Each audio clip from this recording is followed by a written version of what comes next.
David Settle from KOWB standing next to Rod Tyson, a very familiar face, taking over the Lady Plainsmen basketball program for the second time after a 5-year absence. You're back. What made you decide to come back and even apply for this position after Coach Pollard resigned back in early March?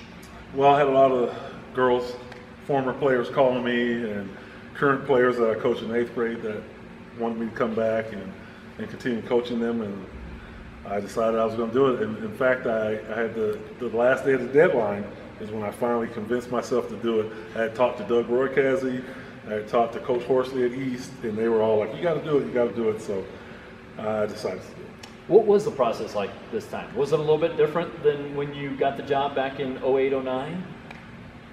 Well, I wasn't sure, if they were going to hire me at the first time around. And this time I was like, I'll do the best I can to try to help. And the process was fine. They had a panel of 6 people. They asked a lot of good questions. I felt like I answered them okay. And I guess it was good enough for them to decide to hire me.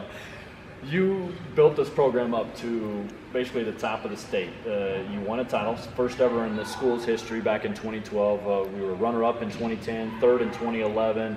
You won 22 or more games for 3 straight years. You even took another team to the state championship tournament where you lost in overtime and double overtime. Where do you feel this program's at as you take it over again after this 5-year absence? Well, I see that we need to get the skills back up. If we're going to be competitive with those top few teams, we have to, get our skills up so we can compete. So I believe that my focus this summer and starting today was going to be getting the skills up, working on their fundamentals, and I don't know what kind of style we're going to play because I don't really know them yet. I got to figure that out, and then we'll adjust from there. Do you know much about the state of 4A girls basketball right now, considering that you've still been coaching in 8th grade, but you've been with the boys freshman team the last 3 years? Well, I believe the East will always be very tough, and I'm sure that's still the case. I know I talked to Rusty Horsley, and former East coach, and now he has 9 returning seniors or something like that. So obviously they're going to be pretty good, and Gillette schools are always good. Casper's good. I mean, we just got to work.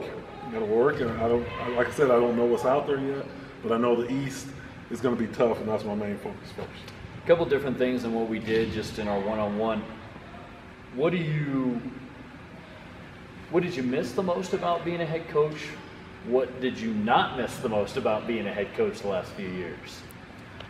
Well, I think I miss being around the team and developing the team. Okay. And I still had some of that with 8th grade and with 8th grade girls and 9th grade boys. But seeing them from 8th grade, 9th grade, seeing them develop and have them get so much better, that was really rewarding, and I missed that. Because I was hoping and helping develop them in 8th grade, and then I wouldn't see them unless I just came to watch a game. So one of the things I didn't miss, it takes a lot of time, a lot of hours. In the summer I like to golf, but I'll be doing camp, so I'll miss a lot of golf. And I have a lot of friends that like to talk, and I like to play against them when we battle, but they'll be gone. They'll be practicing, and so when I play them, they won't be rusty, I will be, and I don't like losing. So that's going to be the hardest part.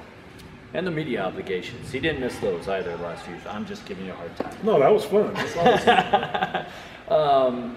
Where do you feel, in terms of the shape of the program, you have an all-state returning player in Jennifer Arling coming back. Is that a good place to kind of start to build your program from, at least a centerpiece, so to speak, even though you might not know how good you're going to be this year? Yes, if you have a returning all-state player, it's always a great piece of the puzzle. That's one less worry.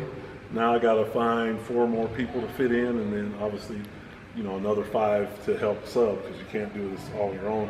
And my style, if I could do it, it would be high pace. We're going up and down all the time. A lot of defense, a lot of traps, a lot of pressure. I don't know if we'll be able to do that. I have to see what we have, but that's what I prefer, and I know Jim would love to do that. All right, fair enough. If there's a message to Laramie High School basketball fans in the community, what would you say to them right now? I would say be patient because it's going to take some time to get them where I would like for them to be. because I think the skills need to move up.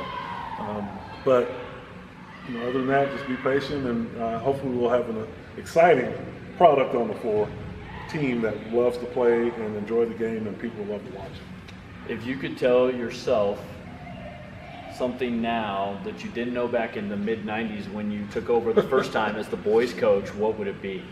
Stop being so arrogant. You don't know everything. Because I felt like I was going to be really good, and I knew so much, and I was quickly humbled. We got pounded several times, and I think we ended up getting better, but it took me a while. I think I was in our way from developing to be better. I hindered us a little bit, and I've learned to get out of the way and let them play. Let's role reverse. If there's something that your mid-1990s boys head coach could tell your present-day self, is there anything that you would take advice from that mid-1990s youngster? I don't know if there's any advice other than, I think I was dedicated and I worked hard. The difference is I used to demonstrate a lot more of those things because I could still do them.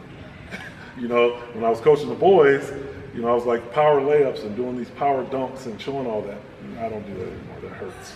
So it's all about the knees. It's all about the knees. The knees don't allow me to do that anymore. That's for sure. What is your favorite part about coaching basketball? Just development and seeing them grow. It's like a light switch. You're working with them, and then this light switch comes. Oh man, I can't do that. And I just really like that about teaching, coaching, same thing.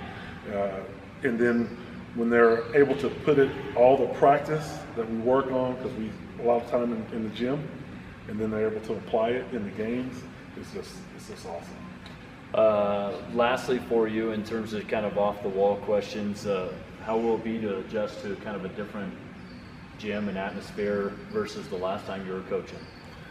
At the old school. Well, playing, ninth grade boys, I only played in the small gym, the auxiliary gym. So it's like being away. It's like a away gym for me in this one. But we'll figure it out. I mean, we'll have so much time in here. I'll get used to it.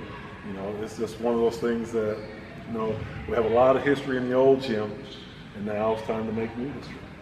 Well, based on the community reaction, a lot of folks are happy that you got the job. Congratulations. Good to have you back. Thanks, buddy. Good to have you back too, Dave. We'll have lots of communication, and don't forget about Verdun. Now I have to watch him for throwing those little whatever he throws. Swedish fish, ladies and gentlemen. Swedish fish. Yes, he went somewhere. I never went anywhere, so I don't know what he's saying about good to have me back. So, as it is, the Lady Plainsmen for the second time after a 5-year absence. Rod Tyson taking over the program. Glad to have him back as well, and we'll see if he can take the success he had before and duplicate it. Went 89-43 in his first run with the Lady Plainsmen from the 08-09 season to the 2012-2013 season, and that included the school's first ever state basketball championship in 2012.